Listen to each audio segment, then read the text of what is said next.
Welcome back to the channel, guys. Today we're talking about Penasquitos Falls Loop via Carmel Valley.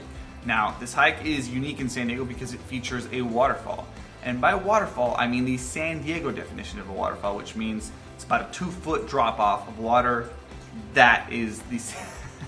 I sound like such a hater, but we just don't have water down here. So it's pretty, but I'll talk about the pros and cons of this trail. Let's jump into those details. Penasquitos Falls Loop via Carmel Valley is a 2.mile heavily trafficked loop trail located near San Diego. Features a waterfall and is rated as moderate. The trail is primarily used for hiking, running, nature trips, and is accessible year-round. There's one hill that's the moderate. Everything else about this trail is mega easy. Not easy, mega easy. Okay, so dog-friendly, yes. Kid-friendly, yes. Unless you're planning on crossing the actual waterfall or the river.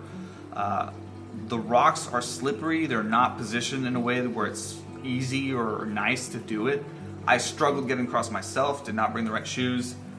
My dog struggled getting across. I saw little kids crying and their parents like, come on.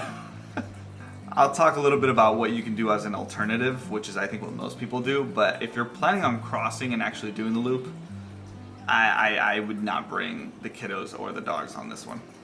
There's two early or recent reviews that I want to quickly cover. Parking lot where I started, a residential street opens into the trail. I will show you guys that in a second. Creek was crowded, always is. And about 0.1 miles in, you'll run into a fork right by an electric tower. Recommend you go straight rather than right. Also a point I want to touch on. So before I dive into this, let's quickly talk about how to get to the actual trail. You'll be in the 𝐥𝐤𝐤𝐿 Way, and you'll turn right on �𝐸𝐴𝐵𝑒𝑛swood Way here. And this is just a little cul-de-sac, and it's pretty obvious that you'll be at the trailhead. This is where the parking was. you'll turn around and there it is. There's a little welcome sign, at least looks like there used to be. The rules and regulations are over here, and a place to drop off your doggy poop. So you'll go straight, and let's jump into those details now. You'll go straight, and this is what the guy said, instead of making this right, go straight and down onto the waterfall. The waterfall is over here.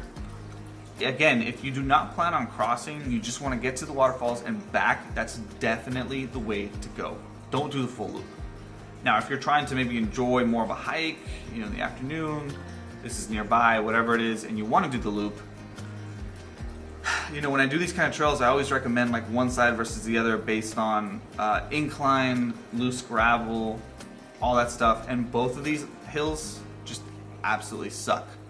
I could not choose between one or the other. They both absolutely suck, primarily because of how much loose rock there is. It is so easy to slip and fall that I didn't find one was better than the other. And a moderate hike, you'll notice it's like a quarter mile is the entire incline.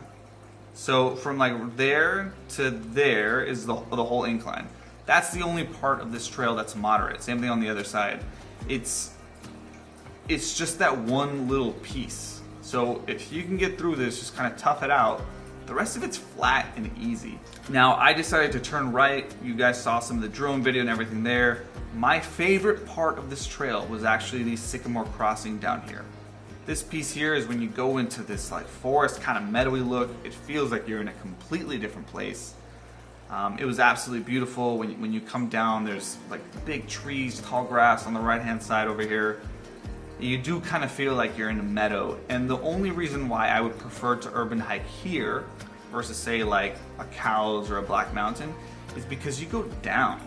So when you're in the valley, you're not overseeing so much of the housing development nearby, where it does make it feel a little bit more like you are in actual wilderness. Maybe that's just me, but something to consider if you like urban hiking and have not yet been to this area. This part of the trail over here is it's like a fire road, it's flat, a lot of bicycles coming through, be on the lookout for that. Waterfall signs are here, and then you get to the waterfall. Again, this is one of those, on a weekend you may have some family, let's go to a quick hike nearby, something like that, but not something that I would recommend like, oh man, you guys have to go check this out. If you want to see the waterfall, great, go check it out. Personally, I did this one. I probably won't be back here for a good while. If you have any other comments or questions, make sure you drop them down below, and I'll see you guys next week.